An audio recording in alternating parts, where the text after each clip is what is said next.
de la contracautela. Y no hemos empezado a hablar de los tipos de afectación. Sí, claro, estamos ya en la unidad 3 del curso. La unidad 3 está referida a los tipos de afectación. ¿Cuántos son los tipos de afectación que tenemos?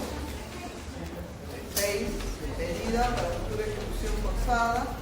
2, anotación de la demanda. 3, medida de innovar. 4, medida de no innovar. 5, medida cautelar genérica. Medida temporal sobre el fondo. Son 6 medidas que están en la diapositiva. Por ahí nuestro amigo va a colocar las diapositivas.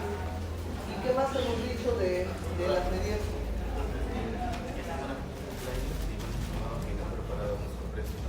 Ya, no lo ya.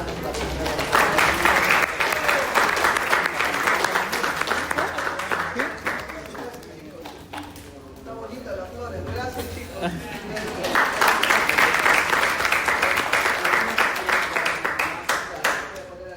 Quería hablar de EXMA, recibe este presente en nombre de toda la sección. La sección 1 del procesal civil 2, para nosotros es un honor tenerla como maestra y este pequeño gesto es por simultáneo, sabemos que ha sido su más paciencia y bueno, espero que le guste mucho y que disfrute el pequeño pastel que le hemos traído solamente para usted y bueno, a todos ustedes y a todos ustedes chicos, de verdad gracias por la colaboración y bueno, vamos a seguir aprendiendo a lo largo de todo este año muchísimo que tiene que aportar hacia nosotros, ¿no? Así que gracias por todo doctora y bueno, sé que van a haber más momentos también para celebrar y compartir con nosotros. Muy bien, muchas gracias. También responderé a las palabras de nuestro amigo, ¿no? Y a través de él a ustedes, muchas gracias por el presente, por el detalle. Y bueno, siempre para mí es un honor estar en Alma Mater, San Marcos, ¿cómo se puede decir? Devolviendo lo que la universidad en algún momento también generó en uno, ¿no? Así que es un abrazo sanmarquino de ida y vuelta. Muy bien. Bueno, vamos a continuar la clase porque la idea es avanzar ahora a la unidad 3. Y lo que les quería decir es que hay 6 formas de afectar, o 6 formas de afectar que habla, que dice el Código Procesal. No sé si ya más o menos se han ubicado en las diapositivas. Vamos a empezar a trabajar la primera forma de afectación, que es medidas para futura ejecución forzada. Su nombre ya les dice algo, medidas para futura ejecución forzada. Entonces nos está trasladando hacia un futuro, medidas que lo vamos a utilizar a un futuro y no lo vamos a utilizar, diríamos, de una manera angelical, amable, todo lo contrario. Vamos a utilizar la fuerza en la ejecución de lo que vamos a hacer y para eso nos vamos a preparar. Esa es la primera medida. Ahora bien, ¿qué peculiaridades tiene esta figura para futura ejecución forzada? Que las sentencias que van a recaer en este tipo de procesos no son sentencias meramente declarativas ni constitutivas. Esas nunca van a operar acá, sino ¿qué tipo de sentencias? Sentencias de condena.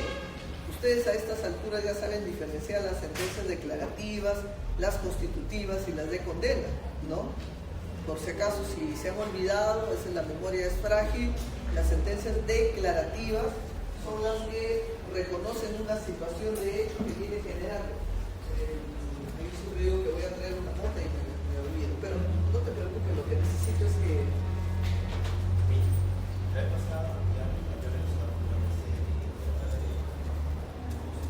Sí, esa voy a hacer. Gracias. A ver chicos, entonces hay 3 tipos de sentencias: declarativas, 2 constitutivas y 3 la de condena. De estas 3 medidas, de estos 3 tipos de sentencias, esta es la que estamos trabajando, que es las medidas para futura ejecución forzada. ¿Ya? El resto de sentencias tienen otra forma de tutela, pero lo que nos interesa es solamente acá las sentencias de condena. ¿Y quiénes son las sentencias de condena? Son las sentencias que crean obligaciones. Obligare, vincula a cumplimiento de prestaciones, sentencias que generan obligaciones. Obligaciones como cuáles, obligaciones de dar suma de dinero, obligaciones de dar un bien mueble, obligación de hacer, obligación de no hacer. Ese tipo de decisiones son las que estamos acá trabajando en este tipo de medidas para futura ejecución forzada. ¿Qué más hemos dicho? Que este tipo de sentencias buscan dinero, y el dinero ¿dónde se encuentra? En los bienes o el derecho de crédito. Ahí está el dinero. Entonces acá se activa dos figuras, que el acreedor activa el derecho a perseguir los bienes del deudor, a perseguir los bienes del deudor, no al deudor, sino a los bienes del deudor, y los toma a donde se encuentran, aún en poder de terceros. Dicho en otras palabras, si nuestro deudor no tiene bienes, sencillamente no vamos a tener éxito en la ejecución, porque no hay nada que tomar para la futura ejecución forzada. Entonces, ahora vamos a mirar cuáles son esos bienes que tiene el deudor. ¿Cuáles son esos bienes? ¿Está por ahí? Acá está. Lo estamos dibujando. Aquí está.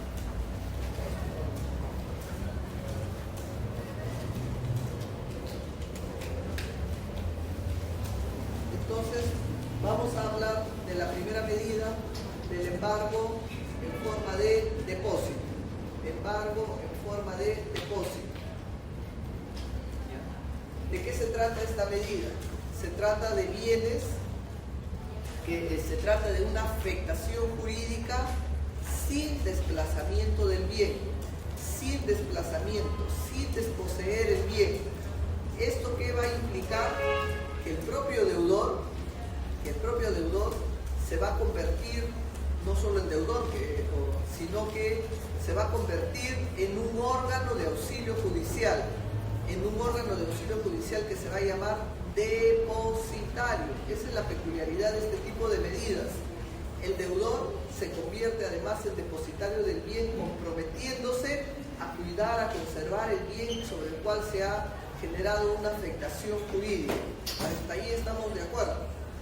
Pero acá hay un problema, que cuando se va a ejecutar este tipo de medidas, no, al revés creo que le has puesto.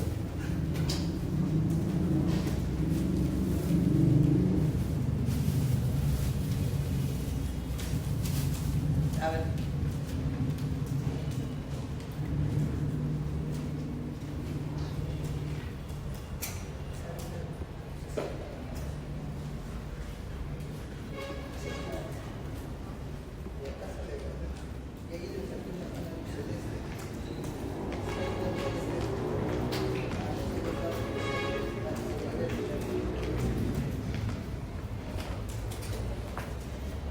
Ahí está, recién salió.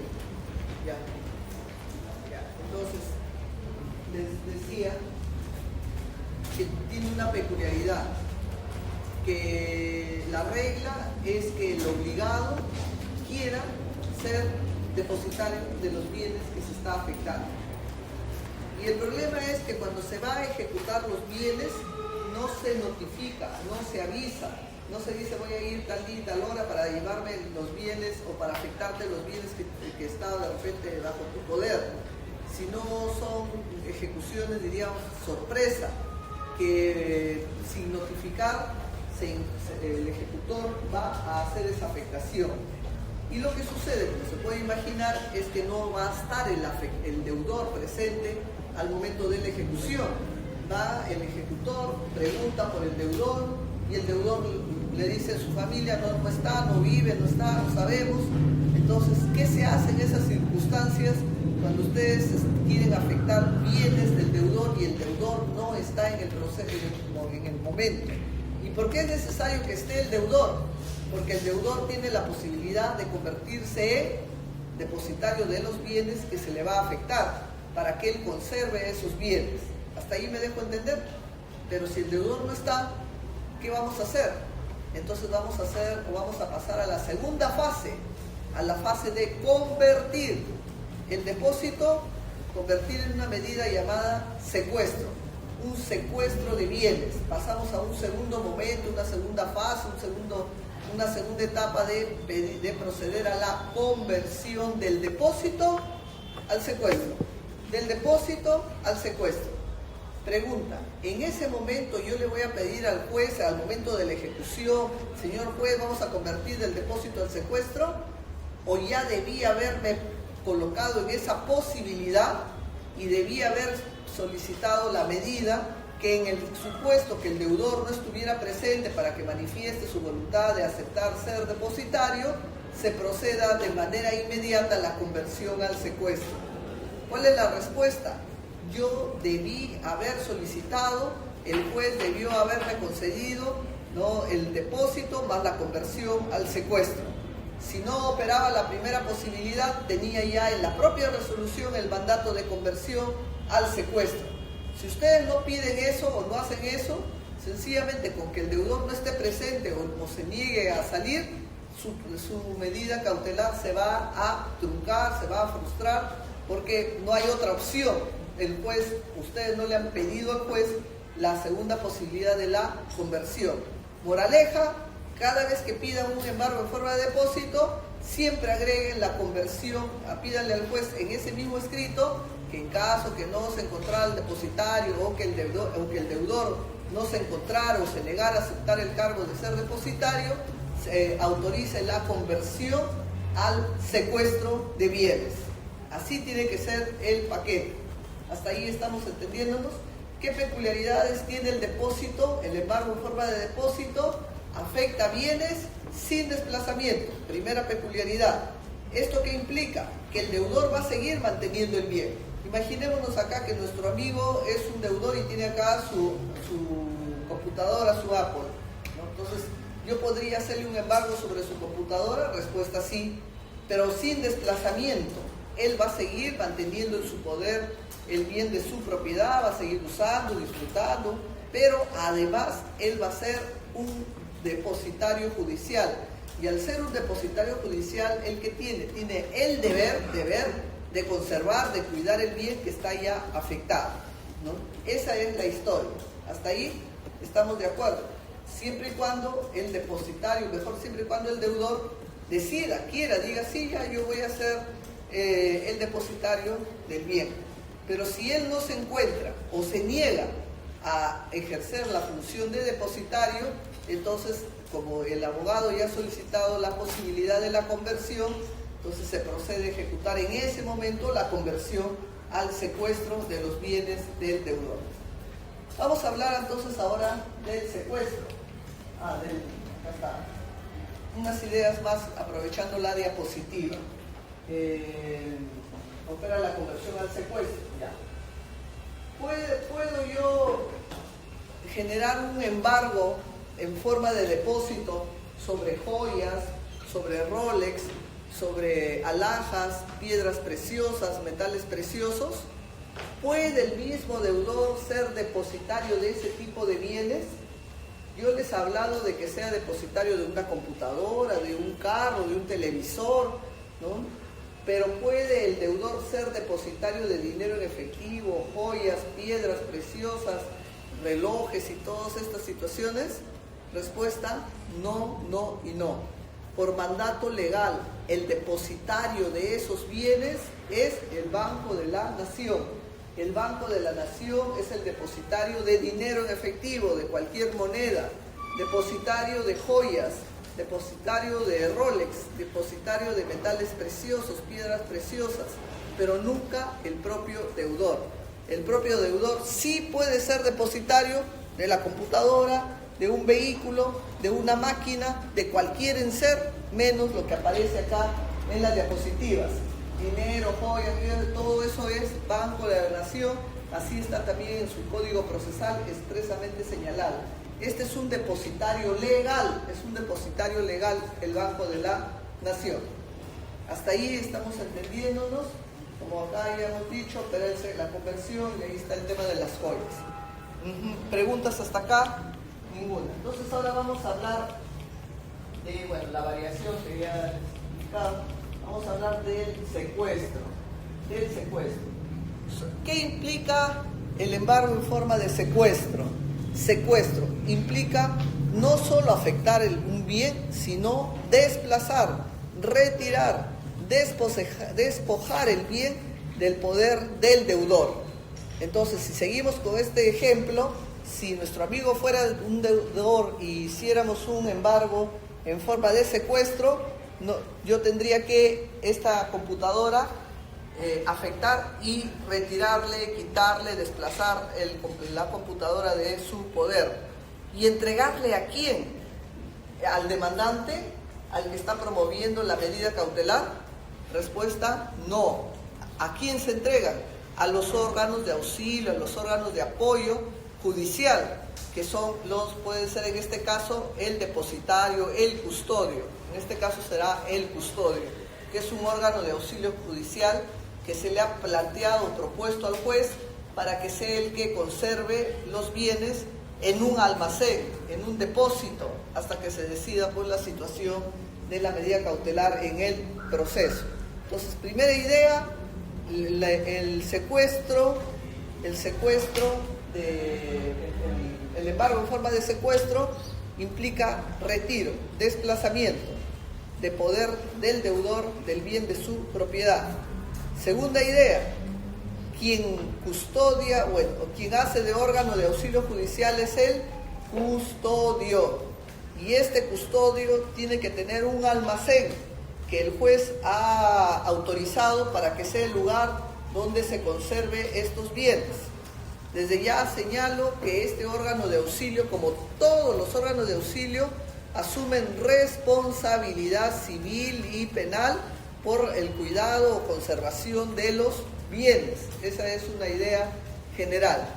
Cuarta idea, el secuestro puede ser de dos tipos: el secuestro conservativo y el secuestro judicial. Son de dos modalidades de secuestro. Empezaremos diciendo algo sobre el secuestro judicial. ¿A qué se está refiriendo?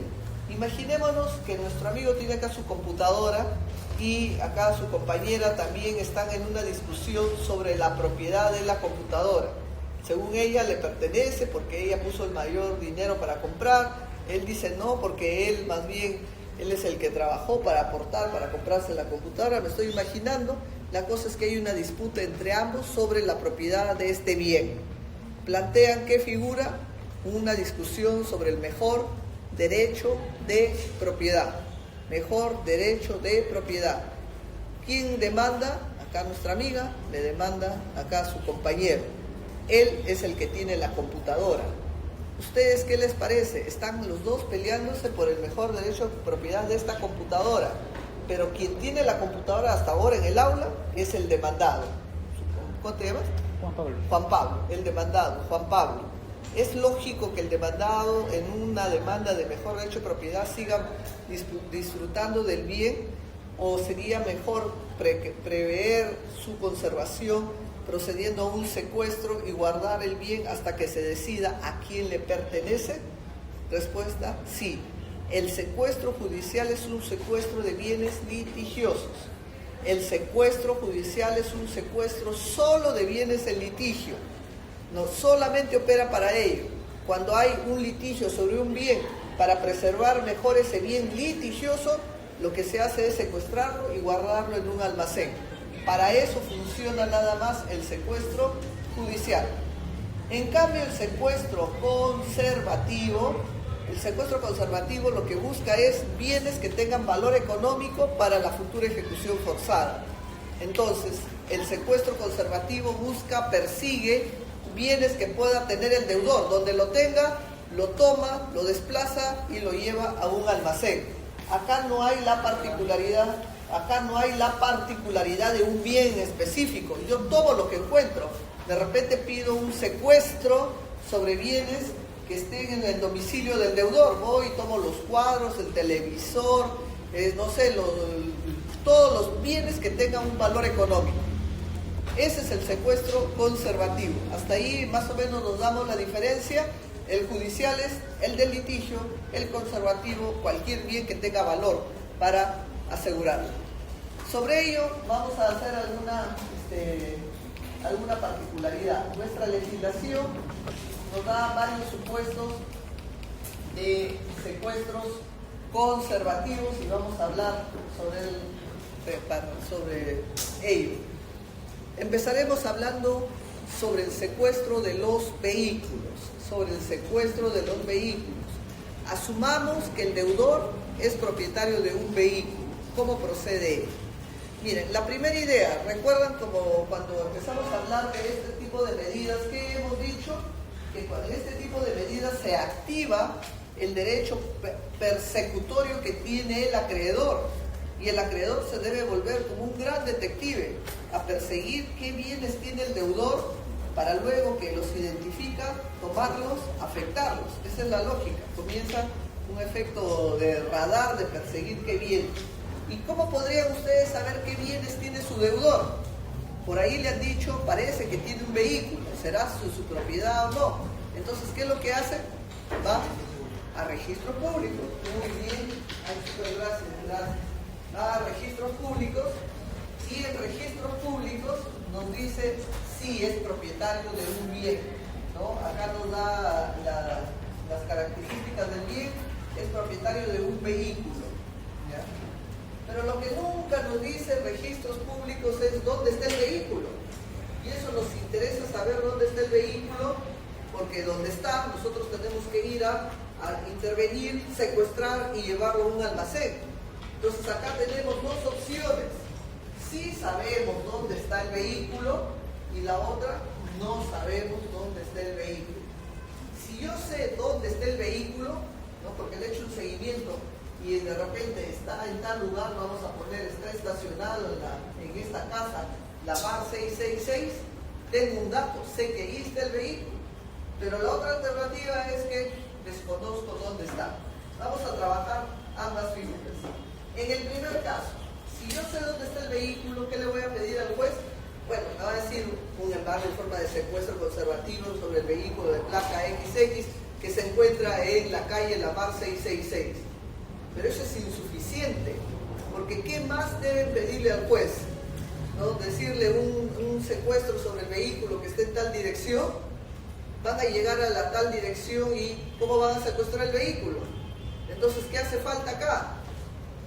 No solo van a pedir esto, sino tienen que pedirle al juez un apremio, que les autorice un apremio. ¿Qué tipo de apremio? ¿Qué les dice su lógica? El vehículo está en la bar 666, es de propiedad del deudor. ¿Y qué hago? Llego a la puerta de la bar 66 y miro el vehículo y no puedes hacer nada, porque has olvidado pedir qué apremio vas a aplicar para materializar ese secuestro. ¿Qué apremios tendríamos que hacer? ¿Cuál va a ser nuestra primera restricción, nuestra primera barrera que tenemos que vencer para poder lograr ese secuestro? ¿Ah? ¿Ah? ¿Pero qué apremio tienes que hacer? ¿O cuál es tu primera, diríamos, barrera que tenías tú que levantar?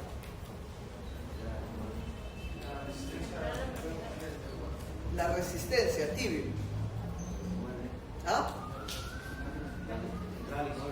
Claro, entrar. Yo ahí veo el carro, está estacionado, pero tú puedes entrar. El juez te ha autorizado y nadie te va a abrir la puerta. Entonces, ¿qué tienes que pensar? Al estilo Dina Boluarte, de cerraje del bien. Si no te abren la puerta, rompes la puerta, ese es de cerraje, de cerrajar para poder ingresar. Ese es un primer apremio, de cerraje del bien. Acá vamos a poner de cerraje del bien. Ya, has roto la puerta y entraste y ahí está el vehículo y te han autorizado que rompa la puerta, sí. Pero ¿qué más falta? Yo necesito sacar el vehículo. Entonces, ¿qué tienen que pedir? Además, la extracción del vehículo. La extracción del vehículo, la inmovilización, no sé, depende de cómo esté el vehículo. Yo acá le podría la extracción del vehículo. Entonces, estas medidas son los apremios, ¿no? Los apremios que implican, ¿no? Que son, diríamos, medidas adicionales para poder lograr con eficacia el embargo en forma de secuestro. Una primera medida es romper la puerta de cerraje. Ya. Otra segunda medida es sacar por la fuerza, con extracción, el vehículo.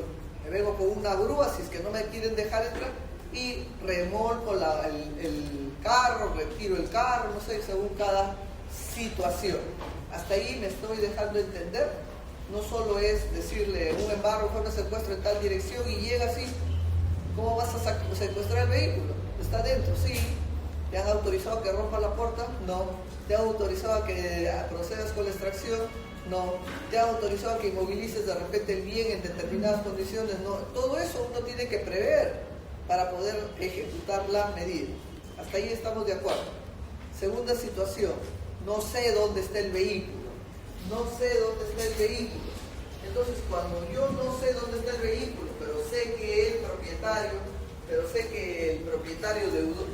que el deudor es propietario de ese bien, entonces, ¿cuál será el apremio acá? Cuando el deudor es propietario del bien, pero no se sabe dónde está el bien para secuestrarlo. ¿Cuál será el apremio? Yo creo que en el examen hay que colocar ¿cuáles serán los apremios acá? Conducción de grado fuerza, pero no al conductor, al vehículo. Una conducción. Dicho en otras palabras, una captura del bien. Captura del bien a nivel nacional. Porque como no sabemos dónde está, será en Tacna, en Lima, en Piura. Captura del bien.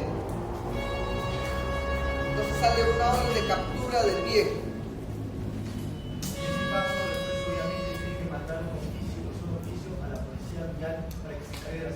Evidentemente, claro. Entonces, como parte de la ejecución,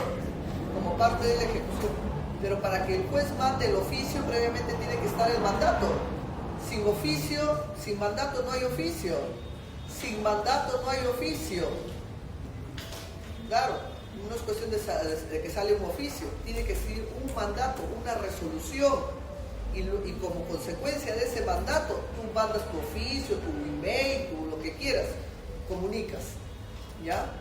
Entonces, el mandato cautelar del secuestro de un vehículo donde uno no sabe cuál es su paradero de este vehículo, el juez dispone, ordeno el secuestro del vehículo de placa XXX, ¿no? Y por lo tanto, dispongo la captura a nivel nacional del vehículo donde se encuentra. ¿Cómo? Oficiándose a la Policía de Tránsito del Perú para que proceda a cumplir mi mandato. Y después le hacen su oficio y le mandan a la comisaría o a la delegación donde corresponda ver eso. Esta acción no es una opción, creo que sería la más usada, porque prácticamente si nosotros vamos por la primera opción, la función de ubicación, hacemos un escrito y hasta que este sea proveído, que pueden demorar, por lo menos en el caso de un jugador comercial de grúas, demoraría como 5 o 6 meses. En ese caso creo que lo más conveniente sería decir con una ocasión y después en el relato judicial de oficio se cargue. ¿Cómo? No entendí lo O sea, que digamos, al momento de conocer la ubicación, si lo hacemos por escrito puede ser que durante el tiempo que se nos provea el tiempo que da, puede que cambie la ubicación del vehículo. Sí. Y por ende perderemos tiempo. Lo más recomendable sería decir que conocemos la ubicación y que el juez mismo se cargue. El juez mismo no se va a encargar de nada, para empezar, ¿no? Porque esa no es su misión. Lo que tú tienes que pedirle es que el juez autorice el apremio que tú quieras colocar. Si quieres colocar en la orden de captura, le pides al juez, disponga una orden de captura. Mira, cada caso es totalmente diferente. Acá no hay fórmulas, te diría, estándar. De repente, si para mí, en mi caso, me funciona la dirección donde está, operaría. Si no, tienes la otra opción. O sea, yo lo que les planteo acá es las opciones y cada uno verá cuál de esas opciones puedan ser más ad hoc, más precisas al caso que ustedes quieran aplicar, ¿no? De eso se trata, ¿no? Cada uno decide cuál es mejor o no según las circunstancias del caso. ¿Ya? Hasta ahí estamos entendiendo. Entonces tenemos una segunda opción que es el secuestro de vehículos, secuestro conservativo, ¿no?, con el apremio de la captura del vehículo. Hasta ahí no hay mayor novedad. ¿Cuál es la novedad que nosotros tenemos que, o el mensaje central que nos dice el 647?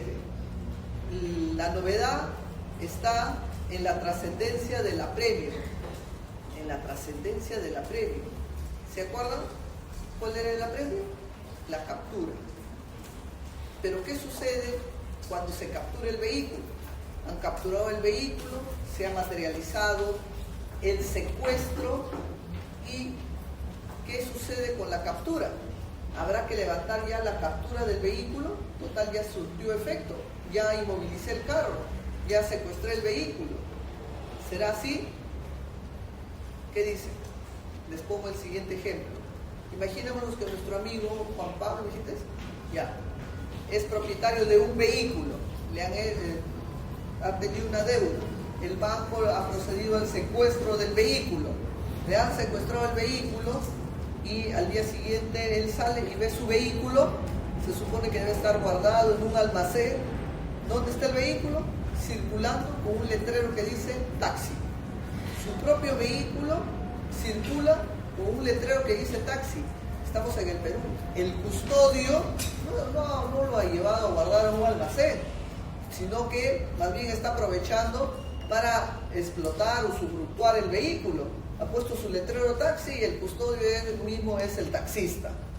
¿Qué harías tú si encuentras tu vehículo que se supone que debe estar almacenado, guardado, ¿no? Más bien está circulando sin mayor cuidado? ¿Qué haríamos? Una alternativa, taxi, ya que es taxi, me puede llevar a la delegación y en esa delegación ir a la delegación un policía para que el vehículo sea inmovilizado.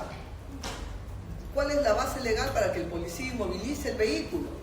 Es que hay una orden de captura que jamás se levanta. Ese es el mensaje del artículo 648.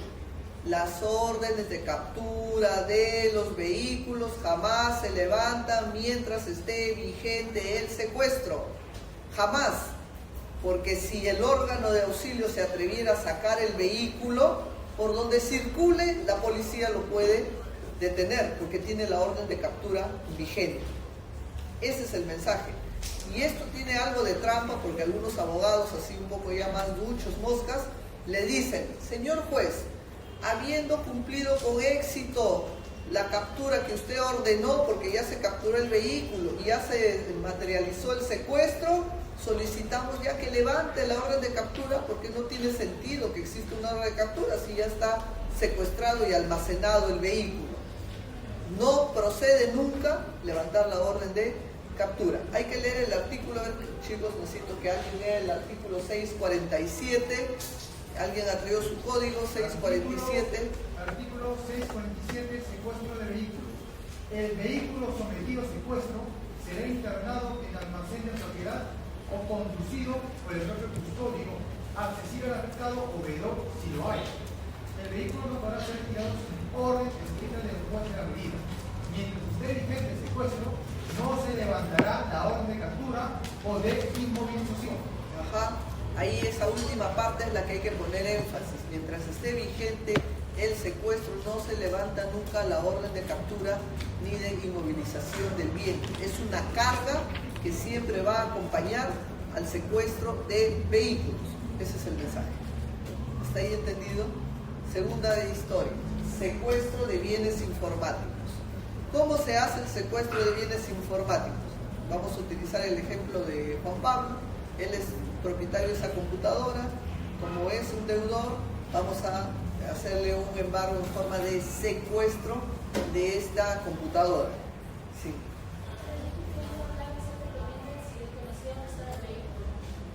Claro, ahí ya conozco dónde está el vehículo y cuál es el apremio. Y si desconozco, acabamos de hablar, si tú no sabes dónde está el vehículo, acá, ¿qué es lo que va a hacer? La orden de captura. Claro, como no sabes dónde está el vehículo, por donde circule, tumbes, figura, donde esté, nivel nacional operará. Y por eso les decía, jamás se levanta la orden de captura. ¿Está bien? Ya, muy bien. A ver, entonces vamos a hablar de los informáticos, de la afectación de los bienes informáticos. ¿Cómo se embarga una computadora? Implica desplazar, secuestrar, llevarme la computadora y entregarle al órgano de auxilio custodio para que cuide la computadora. Respuesta, no. ¿Por qué? Porque lo que nunca se puede afectar es la información que está en la computadora. Puedo yo afectar el hardware, pero jamás la información que está ahí. Entonces, ¿qué se hace? El deudor, propietario de la computadora, tiene derecho a liberar su información, a sacar su backup, a poner a buen recaudo su información. Pero fíjense lo que yo le he dicho, es una facultad que tiene el deudor titular de la computadora. Porque puede ser que no le interese la información que esté ahí, no quiera hacer backup, no quiera liberar nada.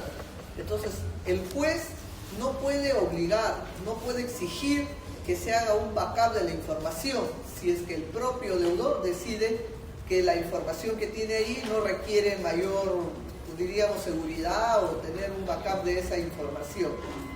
Ese es el detalle de la afectación de los bienes informáticos. Como todos los bienes informáticos almacenan información, esa información no forma parte del embargo de los bienes informáticos. Y esa información viene a ser una liberalidad que tiene el deudor para decidir si mantiene la información, si hace su backup o para decir lo que quiera hacer con su información. Pero lo que tenemos que tener en claro es que no se le puede exigir al deudor que haga un backup, que libere su información, que conserve su información. Esa es una liberalidad que asume el titular de esa computadora. ¿Ya? Hay que leer el artículo 647A.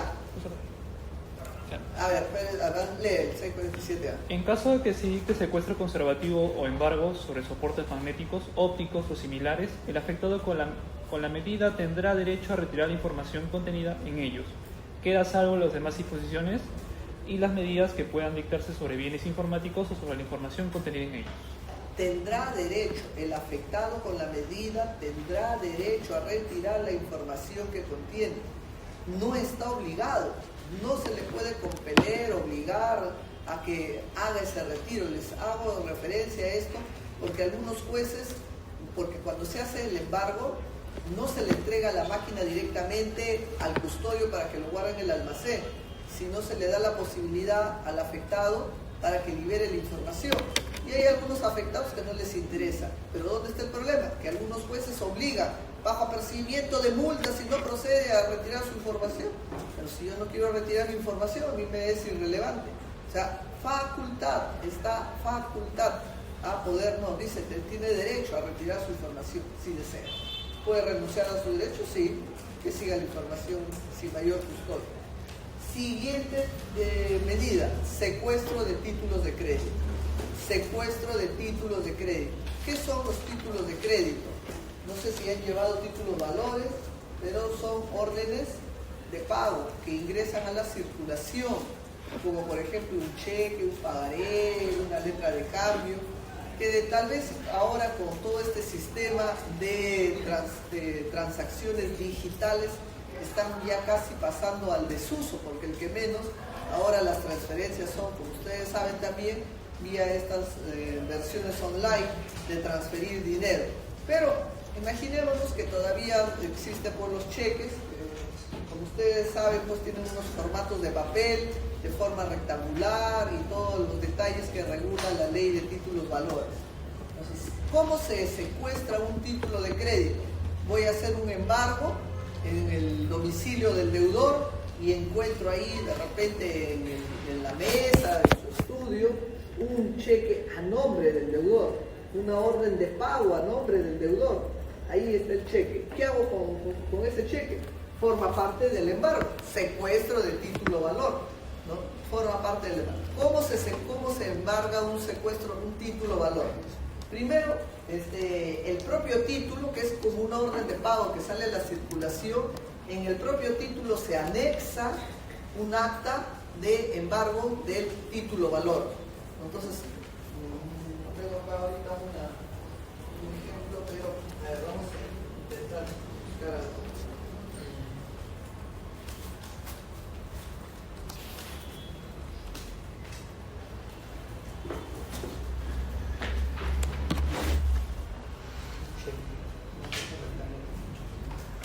Imaginémonos que este es el cheque, es así un formato chico, y yo tengo que adjuntarle acá el acta de embargo.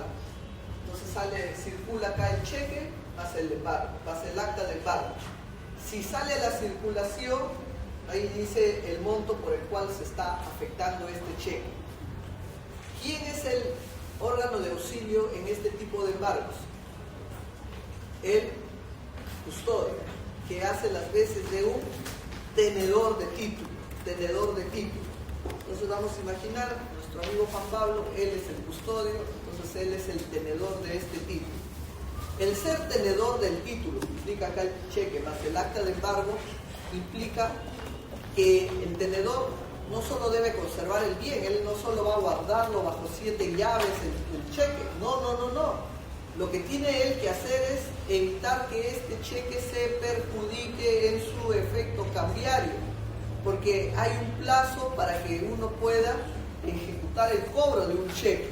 Entonces él no puede recibir el cheque y guardarlo ahí por todo el tiempo que dure el proceso, sino tiene que tratar que ese cheque, que es una orden de pago, convertirlo en dinero, esa orden de pago. Entonces, ¿qué va a hacer? Va a ir al banco y va a cobrar ese cheque. Va a cobrar ese cheque. Porque si él no ejecuta el cheque y lo tiene guardado ahí, se va a perjudicar. Porque la orden de pago va a caducar. ¿Y esto qué va a implicar? Que él se va a quedar con el dinero. Supongamos que el cheque sea por 500.000. ¿Él va a guardar los 500.000? Respuesta, no. Siempre acuérdense que dinero en efectivo siempre es Banco de la Nación. El tenedor evitará que se perjudique el cheque, irá al banco a cobrar el cheque y responderá por el monto de la medida cautelar. Imaginémonos que el cheque sea por 500.000 y el embargo es por 100. El cheque es por 500.000 y el embargo es por 100. ¿Esto qué implica? Que solamente 100 es lo que es materia del embargo. Y los 400 no es materia de embargo, los 400 son de disposición del propio deudor, porque solamente se le ha afectado 100. Esos 100 es lo que se va a llevar al Banco de la Nación como parte del depósito legal, y los 400 se le tiene que entregar al deudor, porque eso no es materia del embargo, ese monto. Vuelvo a repetir, si el cheque es por 500, voy al banco, cobro los 500, 100, que es el monto de la medida cautelar, se convierte a depósito en el Banco de la Nación, y los 400 hay que devolverle o hay que entregarle al deudor propietario de ese cheque, porque no forma parte del monto del embargo, porque el embargo era solamente 100. ¿Ya? Esa es la idea del secuestro de los títulos valores. La idea es que no se perjudique el cheque, que velar porque no pierda su valor cambiario, entregar el dinero al Banco de la Nación en lo que se refiere al monto de la medida cautelar. A ver, leyendo el artículo 652, secuestro de títulos. A ver, Juan Pablo. Cuando se afecten títulos, valores o documentos de créditos en general, estos serán entregados al custodio haciéndose la anotación respectiva en el documento, conjuntamente con copia certificada de su designación y del acta de secuestro, a fin de representar a su titular. El custodio queda obligado a todo tipo de gestiones y actuaciones que tienen a evitar que el título se perjudique y a depositar de inmediato a la orden del juzgado el dinero que obtenga. Está muy bien. Entonces eso es el artículo 652. Terminamos con la otra forma de secuestro que señala el Código sobre bienes dentro de una unidad de producción o de comercio, ¿no? Afectación o secuestro de bienes dentro de una unidad de producción o de comercio. ¿Qué tenemos que ver acá? Acuérdense que estas medidas se están dictando en un escenario de meras probabilidades, de meras apariencias. Acá nadie tiene la certeza de nada, hay una aproximación de que parece que tiene el derecho, pero en un escenario así no cierto, probable, pero no cierto, Entonces, ¿qué es lo que se tiene que hacer en esas circunstancias? Que las medidas cautelares deben evitar generar daño, afectación al titular del bien que se está afectando. Imaginémonos que el deudor es una empresa. Yo me puedo llevar todos los insumos o bienes o máquinas que sirvan para la producción. Definitivamente no, porque estoy yo afectando su producción, afectando el movimiento de la empresa. Y a eso se refiere este artículo 651. ¿Cómo funciona? Se pueden afectar bienes de una empresa deudora en la medida que tú no paralices su producción, en la medida que no debilites su producción. Ese es el mensaje. ¿Y por qué tenemos que ser así tan delicados? Porque estamos en un escenario no cierto. Entonces, afectemos, pero sin generar perjuicio. Ejemplo, pongo un ejemplo. Imaginémonos que una farmacia es una deudora, ha sacado un crédito de un banco y no ha pagado. Entonces el banco le está haciendo un embargo a la farmacia en forma de secuestro. ¿Qué bienes me puedo llevar de la farmacia? ¿Me puedo cargar todo su lote de medicina, mercadería, todo el lote? Respuesta no, porque precisamente la farmacia vive de vender esos productos. Entonces, pero podría de repente de un stock de estos productos perecibles. Me voy a imaginar, hay 20 latas de leche NAN. Me puedo tomar por lo menos un número de lata leche NAN, de leche materna, o no puedo tomar ellas. Respuesta: se puede tomar de cada producto cantidades que no afecten el funcionamiento de esta farmacia. Eso podría ser. Un stock tomaría el 10% o 20% como máximo del stock de la mercadería que tenga para la venta. ¿Me puedo llevar la máquina registradora? Entonces, la idea es, ¿por qué te tendrías que llevar la máquina registradora? ¿Por qué sí? ¿Por qué no? Si bien, ¿qué hace la máquina registradora? Bueno, tiene un inventario, me dan un ticket. ¿Qué más? Nos da información rápida, de interés al consumidor, al cliente, que no es lo mismo si yo tengo un negocio sin ese tipo de máquina, ¿no? Si todavía sigo artesanalmente mirando mi stock en libros o de otra forma, entonces ahí sí estaría perjudicando a la empresa. ¿Por qué? No me estoy llevando sus productos para la venta, pero en el servicio, en el comercio, hay un elemento fundamental que es la rapidez. Entonces, ustedes imagínense, clientes se van a una empresa, a una farmacia a comprar un producto y no tiene máquina registradora, para todavía artesanalmente buscando si existe el producto, cuánto es el precio, cuánto es el descuento, hay que hacer la boleta a la SUNAT. Ustedes mismos creo que se aburren y se van a la competencia a comprar algo más rápido. ¿Por qué? Porque eso es un elemento fundamental en el comercio, el servicio y un servicio rápido. Por lo tanto, la máquina registradora no puede ser afectada porque forma parte del servicio que esta empresa deudora brinda a los clientes, a los consumidores, y sí puede afectar en esa forma de atención y puede debilitar, porque permitiría que incluso puedan ir a la competencia, y eso también afectaría al trabajo o al servicio que brinda esta empresa deudora. ¿Hasta ahí me dejo entender? Entonces, el secuestro de bienes dentro de una unidad de producción debe evitar generar perjuicios, paralizaciones a estas empresas deudoras. De eso se trata esta idea. Y la razón por qué tenemos que ser muy condescendientes con ellas, porque no hay una certeza que realmente esta empresa sea una deudora. Hay una alta probabilidad, pero no hay una certeza, y por eso es que hay que actuar con cierta cautela, evitando generar un perjuicio o paralización en la comercialización. Ya, hasta ahí alguna pregunta. Estamos hablando de los secuestros de bienes. Sí.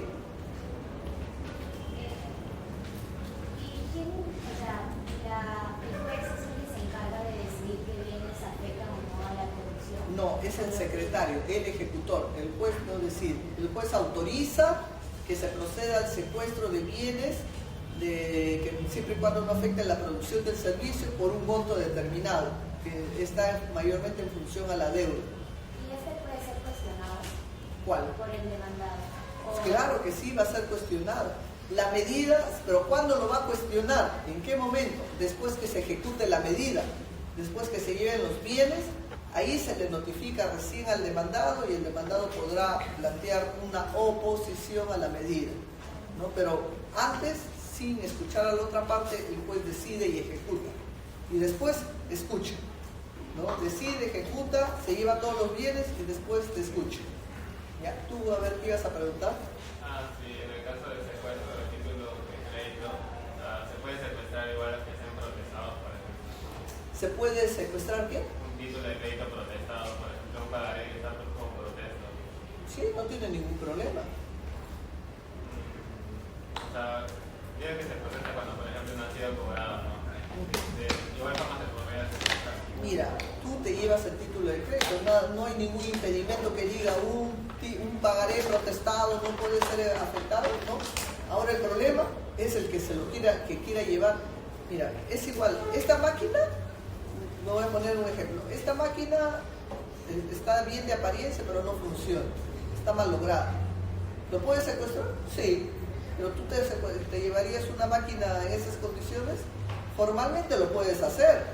Nadie te niega, si quieres cargar trastes, muebles viejos, máquinas mallogradas, forma parte de tu secuestro, ¿no? Igual tú me dices, ¿me puedo llevar un título protestado?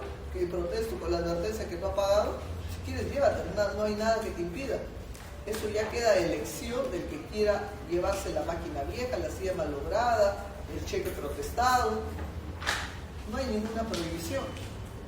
Es tu decisión de querer cargar un mueble viejo, una máquina malograda o un cheque protestado, pero nada te impide. A eso te refieres. ¿Y eso quién lo decide? El propio ejecutante. El propio ejecutante, el que solicita la medida. Y a ver, otra pregunta. Bueno, entonces seguimos con la siguiente figura, que es los bienes inscritos y los bienes no inscritos. El embargo en forma de inscripción. A ver, chicos, en la clasificación que ustedes han hecho de bienes muebles, de bienes en el Código Civil, que me imagino que han llevado derechos reales, hay una clasificación de bienes inscritos y bienes no inscritos, así como hay bienes muebles y bienes inmuebles, ¿no? ¿Han llevado reales? Sí, claro. Entonces hay una clasificación de los bienes. Entonces hay bienes que están inscritos y hay bienes que no están inscritos, pero bienes que tienen valor económico, ¿no? Inscritos o no inscritos. Ahora, ¿cuál es la peculiaridad de que un bien esté inscrito? ¿No? Significa que un bien está inmatriculado, existe registralmente. El bien está inmatriculado, existen registros, y al tener una existencia de registros, ¿qué me va a permitir?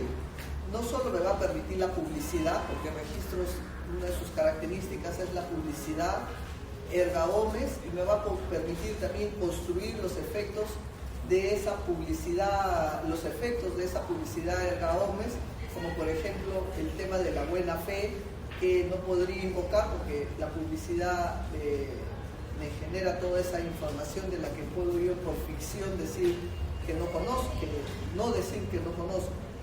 Bueno, entonces el problema está en que hay bienes que por su naturaleza son bienes que requieren ser inscritos, pero que no están inscritos. Bienes que requieren ser inscritos, que existen, que lo vemos, que está el edificio ahí, pero el registro público no existe.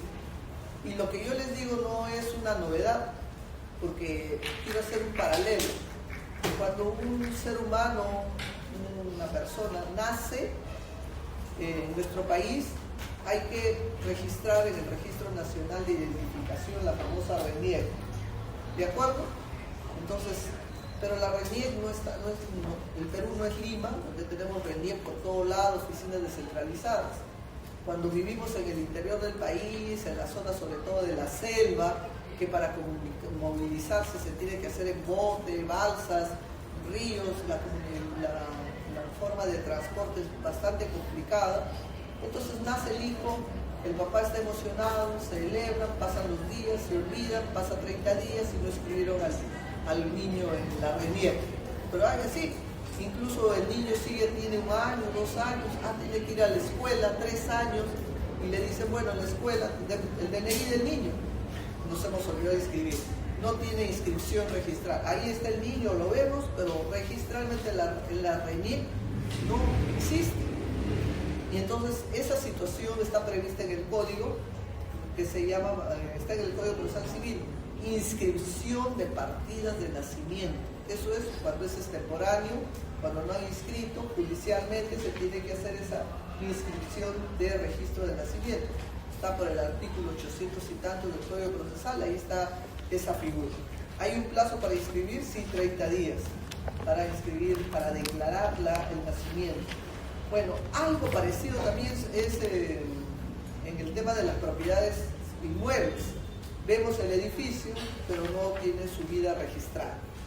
Y algunos exprofesamente no quieren que tenga una vida registrada, sobre todo si son deudores, para evitar ser fácilmente perseguidos, identificados por los acreedores y que le afecten los bienes. Entonces de estos temas vamos a hablar. Empezaremos ubicándonos en el embargo de bien que sí tiene su vida registrada, que sí está inmatriculado, que tiene su partida, su ficha, que existe el registro. ¿Cuál es la peculiaridad de este tipo de medidas? Hay una afectación jurídica sobre determinado monto, dinero, ¿no?, en relación a ese bien. O sea, ese bien está afectado por un monto determinado. El bien se afecta jurídicamente por un monto determinado. Ahora, esa afectación impide que el propietario deudor venda el bien. Esa afectación, ese embargo por un monto determinado, impide que el deudor embargado venda el bien. Respuesta: no. Nada impide que siga ejerciendo su derecho de propiedad y por lo tanto dispondrá del bien y podrá venderlo. El problema no es que él vende el bien, el problema es quien adquiere el bien. Ustedes pueden adquirir un bien sometido a un embargo por un monto determinado. ¿Y por qué le digo que el problema es quien adquiere el bien? Porque quien adquiere el bien no solo adquiere el bien, sino adquiere la medida cautelar inscrita sobre el bien. La medida cautelar inscrita, o sea, compra el bien más su carga, más su afectación. Ya está de más decirle, porque el precio que va a pagar por ese bien no es un precio comercial, de un precio de un bien libre de afectaciones. Todo lo contrario, el precio tiene que castigar. ¿Por qué?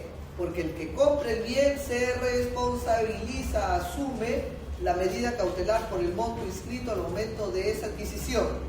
Si había un embargo por 500.000, yo compro el bien, yo asumo el monto de esa medida inscrita al momento de la compra del bien. Hasta ahí estamos entendiendo, ¿no? Y evidentemente también acá este tipo de medidas tiene que operar el tracto sucesivo, pero acá lo vamos a poner entre comillas, el tracto sucesivo. ¿Qué significa el tracto sucesivo? El titular, el propietario de un bien, es el que tiene que figurar en los actos de disposición sucesiva, tiene que seguir siendo el mismo titular del bien. Por ejemplo, si nuestro amigo Juan Pablo figura como titular de una casa, él, como parte del tracto sucesivo, solamente él podría plantear una compraventa, podría plantear una donación, podría plantear cualquier acto de disposición sobre ese bien, pero solamente él. Todos los actos que se generen tienen que tener como titularidad al propietario de ese bien. Todos los actos de disposición que se generen sobre ese bien, tracto sucesivo, tienen que tener como titularidad al propietario de ese bien. Pero acá le han sacado la vuelta. ¿Cómo así se ha sacado la vuelta? Y acá viene. Como hay varios deudores profesionales, ¿ustedes saben qué hace un deudor profesional? Hay abogados que asesoran a deudores profesionales. ¿Y cuál es la primera regla que da un abogado para deudores profesionales? No tener nada a tu nombre. Ese es un deudor profesional, nada tiene su nombre. pobrecito, no tiene casa, no tiene carro, no tiene cuentas, pero tú lo ves y anda con un carro último modelo, ¿no?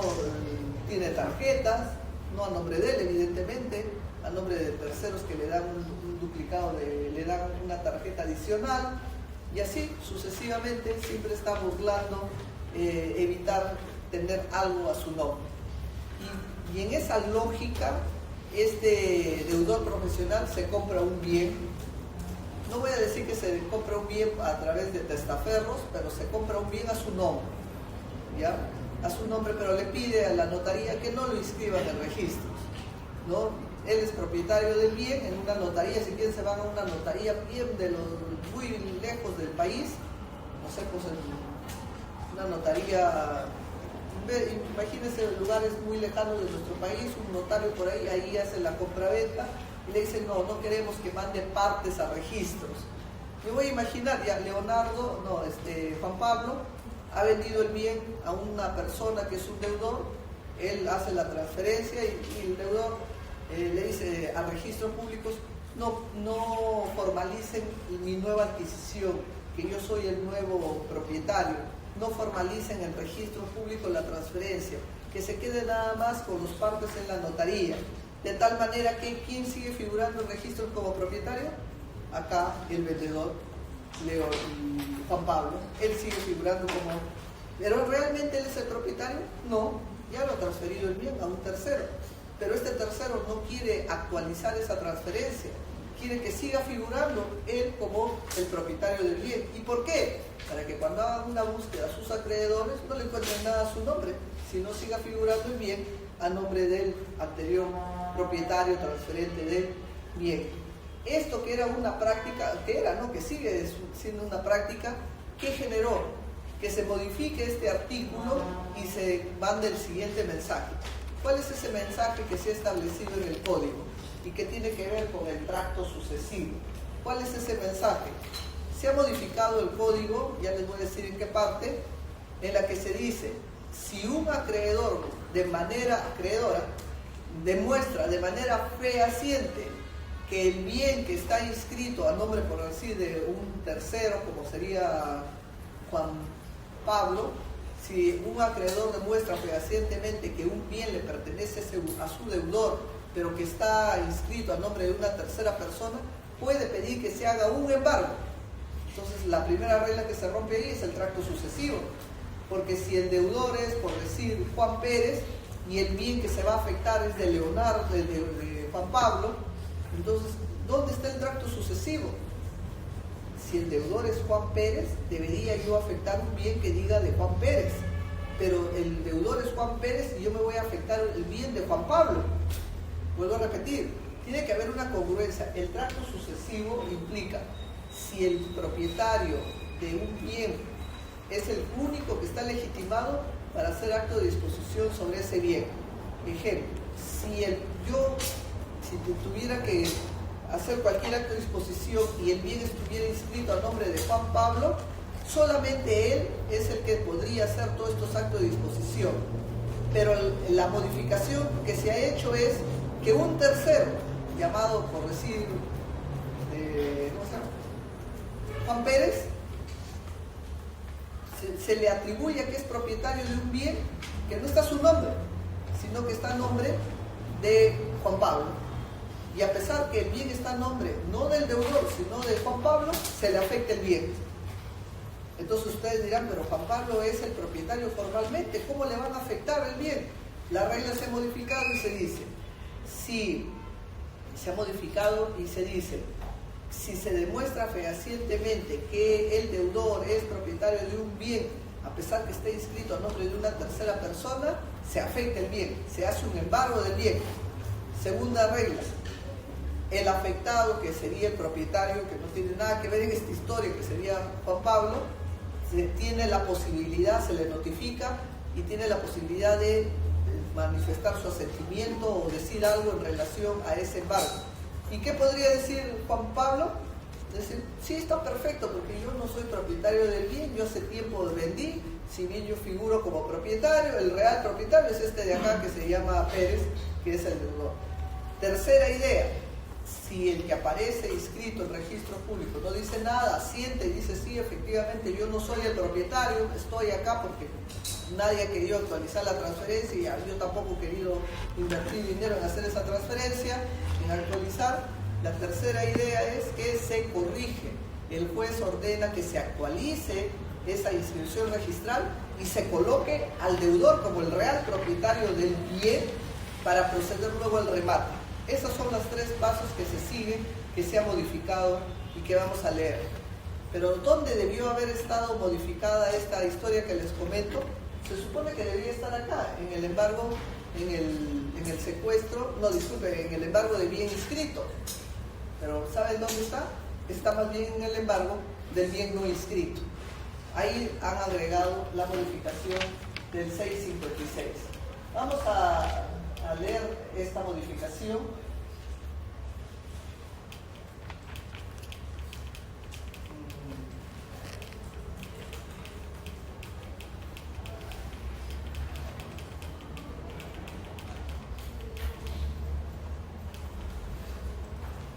Acá está. Esa es la modificación que se ha hecho. A ver si pueden leer quién está leyendo. Sí, directamente. También en caso que se acredite de modo fehaciente que el bien pertenece al deudor y se encuentre inscrito a nombre de otro, deberá notificarse con la medida cautelar a quien aparece como titular en el registro. La medida se anotará en la partida respectiva. La subasta se llevará adelante una vez regularizado el tracto sucesivo registral. Vamos a revisar estas tres partes que le digo que tiene esta modificación. En caso se acredite de modo fehaciente, ¿qué es de modo fehaciente?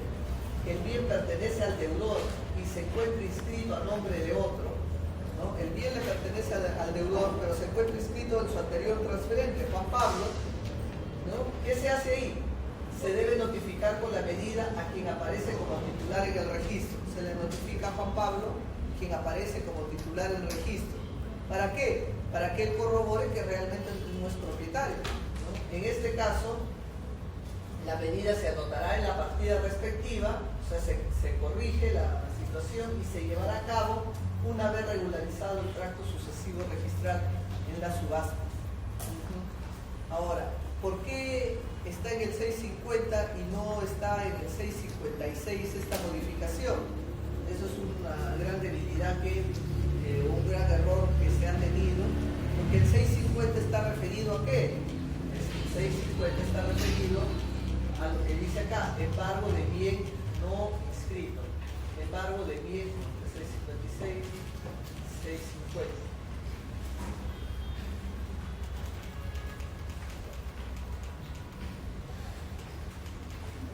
El embargo de bien no inscrito. Ideas sobre esta modalidad.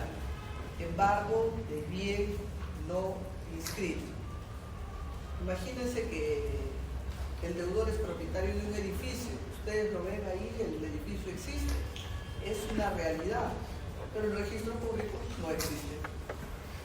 ¿Cómo se afectaría ese edificio de propiedad del deudor? Existe en la realidad, pero registralmente no existe. ¿Cómo se afectaría ese tipo de embargos? ¿Alguien tiene una idea?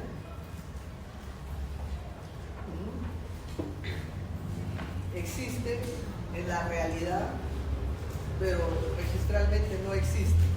Entonces, ¿cómo se hace un embargo de esas características? Por medio, digamos, del embargo de secuestro o de depósito. ¿Secuestro? ¿Te vas a llevar el edificio? ¿Te vas a desplazar? ¿Te vas a llevar el edificio? A ver, al otro lado. Digamos, una vez el edificio no está registrado, pero puede ser que el terreno sí. En este caso, mediante una especie de embargo al terreno, se puede, digamos, llegar a identificar un edificio registrado. No, porque si tú me dices que el terreno existe registralmente, pero no está inscrito la fábrica, no hay problema, porque tú haces un embargo en forma de inscripción sobre este terreno y el edificio que es parte integrante del inmueble. parte integrante. O sea, es un embargo en forma de inscripción sobre el terreno, que sobre el terreno existe un edificio, parte integrante. Pero yo te estoy hablando de un bien que no tiene vida registral.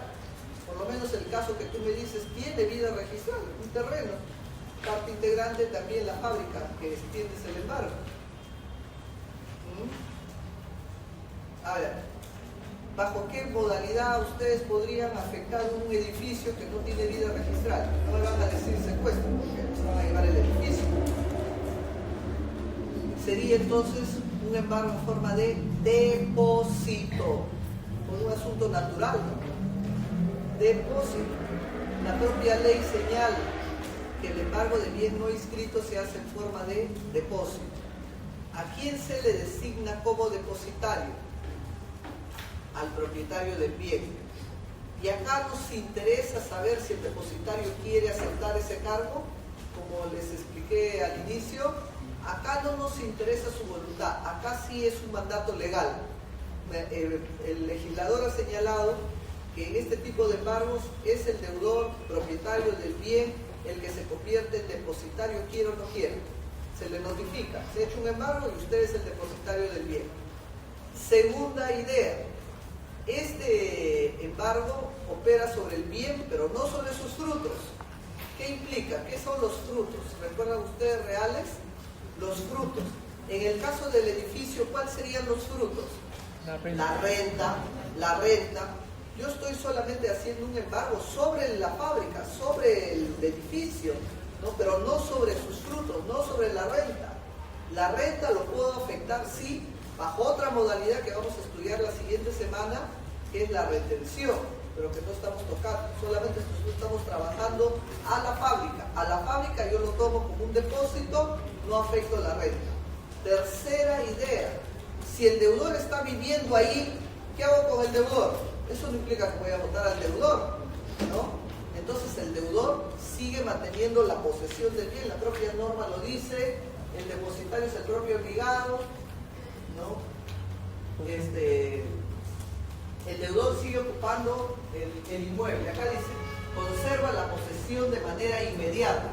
Si el deudor está ocupando el bien, sigue manteniendo la posesión de manera inmediata, no vamos a sacar al deudor, ni tampoco le vamos a cobrar una renta, nada, solamente se afecta a la fábrica, ¿no? Hasta ahí estamos más o menos entendiéndonos. Acá dice, son bienes no registrados, opera la medida del depósito, se afecta solo al bien, no al depósito, no al obligado, no se le puede retirar, el depositario es el propio obligado y no se hace extensivo a los frutos, esto es, a las rentas, no se hace extensivo a los frutos y el deudor conserva la posesión inmediata del bien. El deudor sigue conservando la posesión inmediata del bien. Este es el 650, ¿ya?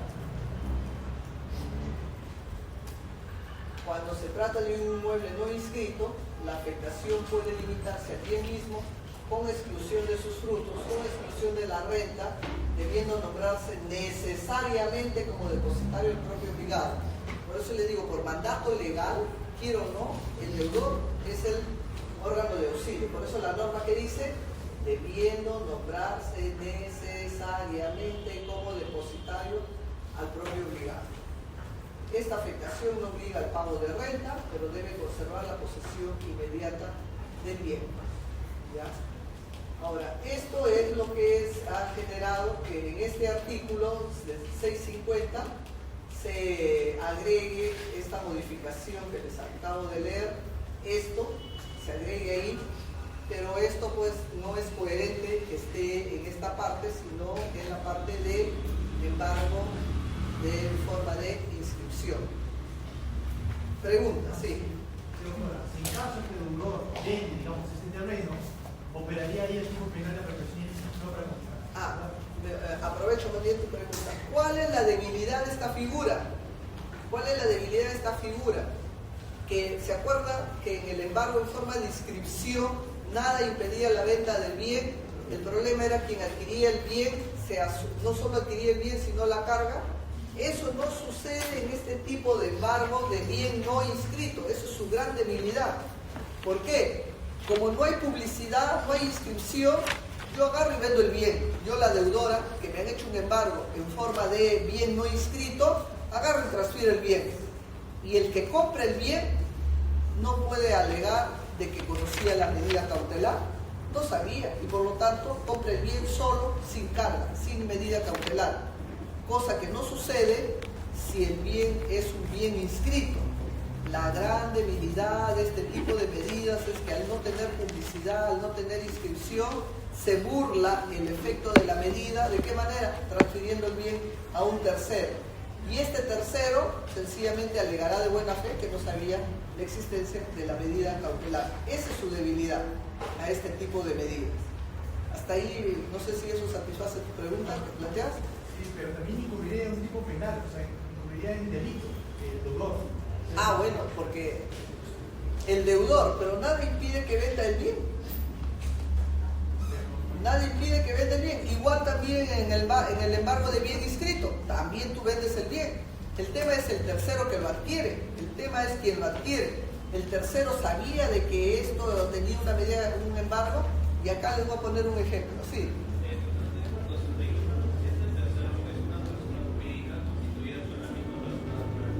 Claro, por eso te digo, ahí habría que ver si este tercero, preocúpate más bien del tercero que adquiere el bien, porque el tercero podría ser de repente un tercero fraudulento, un tercero, o como dice su compañero, una persona jurídica que constituye el propio deudor para transferirlo, ¿no? Entonces ya ahí la dimensión sería diferente. Ese es el gran problema de estas medidas.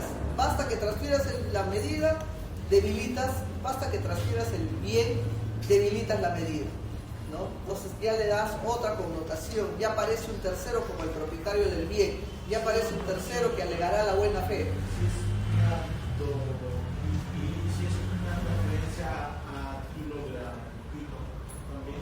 Igual es propietario.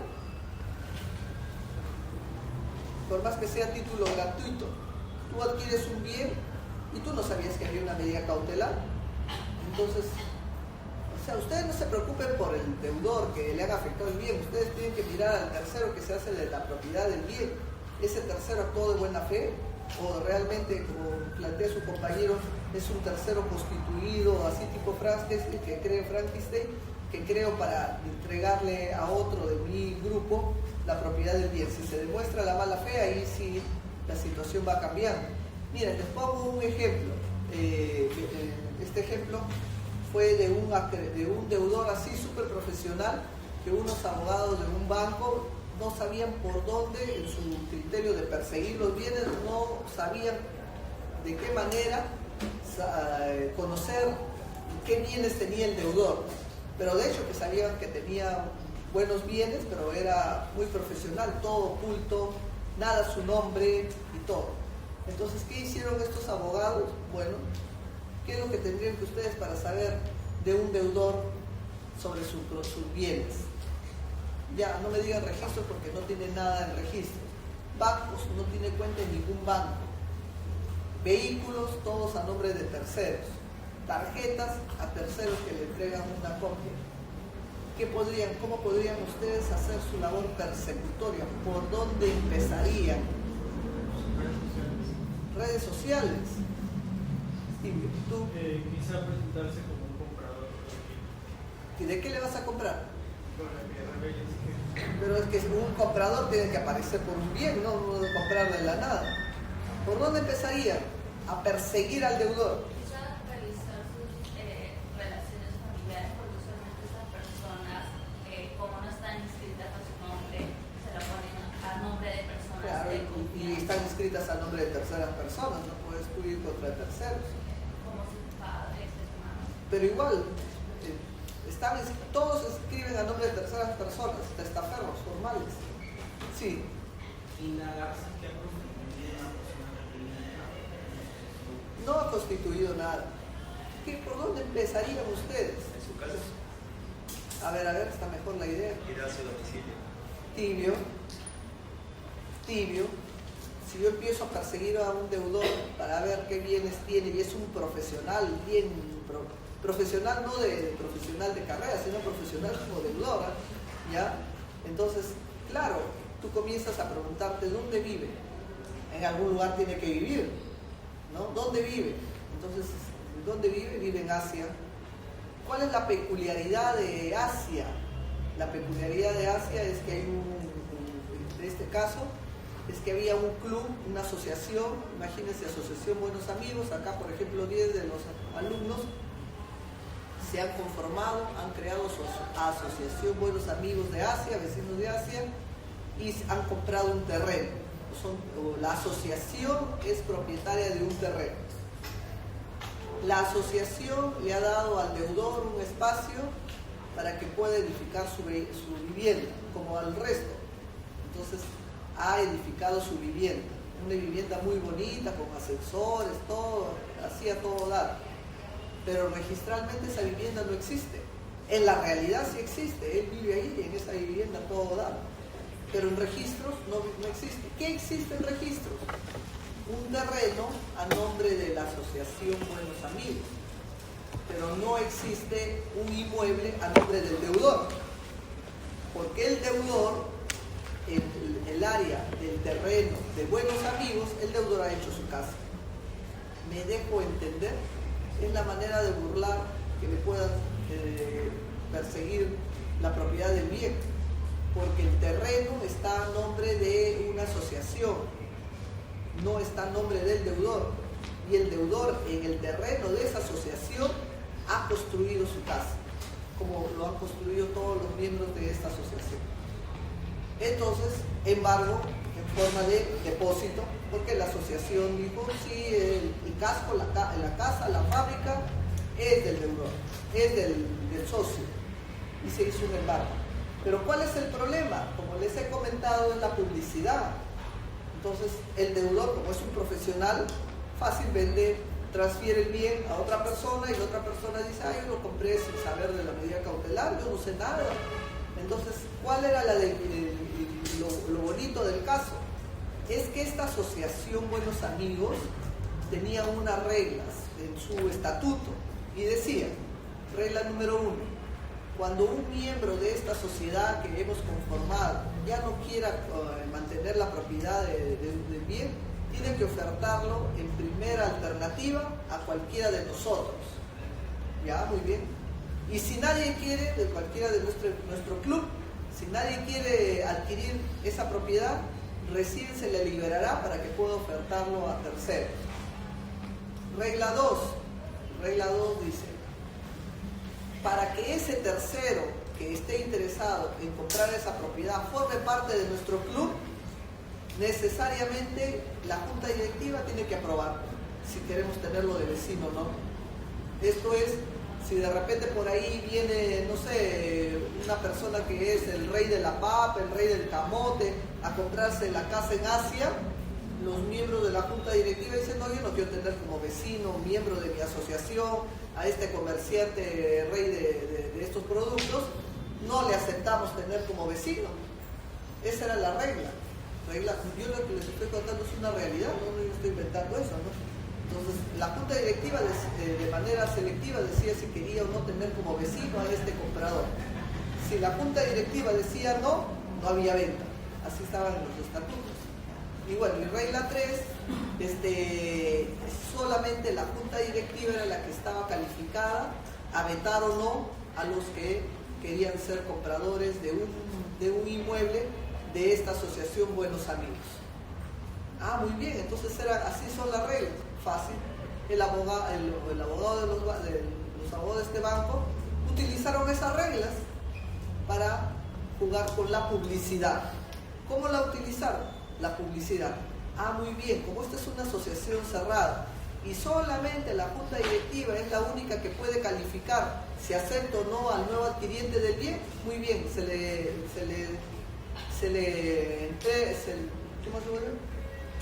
le notifica para que la junta directiva, al momento de calificar a los interesados en adquirir el bien, se le comunique también que tiene una medida cautelar por el monte determinado sobre un bien no inscrito, que haga la publicidad de todo, no solo del bien, sino de la medida cautelar, ¿no? De las dos cosas.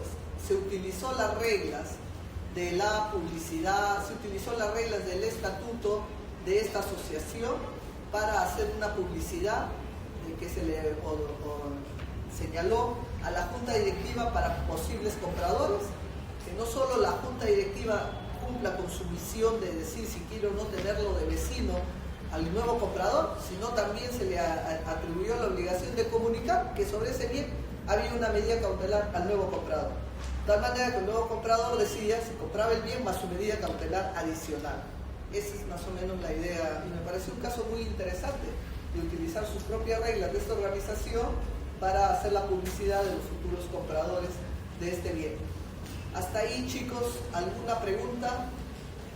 Bueno, si no hay ninguna pregunta, nos vamos a quedar hasta acá. Ya la próxima semana seguimos con otras medidas.